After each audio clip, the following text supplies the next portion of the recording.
ለበጎ እያለው ይህንን ቤቴን አልኖርኩ ይሆናል እኔስ በሕይወቴ እሱ እኮ አይስትም ሲያመጣብን ጣጣ አትርፎኝ ይሆናል በነፍሴ ለመጣ ቢገባ ቢጠልቅም ጀመው መጣው ሩጫ ተስፋዬ መቻ በቃና ብታጎር አንድ ላይ ባጥር ተከበቤ ሩቅ ነው ማለመው ውጭ ነው ሐሳብና እሙዬ እኔ ነው?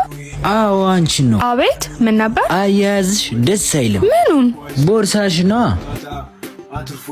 ምን አገባህ እንደፈለኩስ ቢይዘው። ኧረ ቆንጅዬ ተረጋጊ እንጂ። እኩያህን ፈልግ የድሃ ልጅ።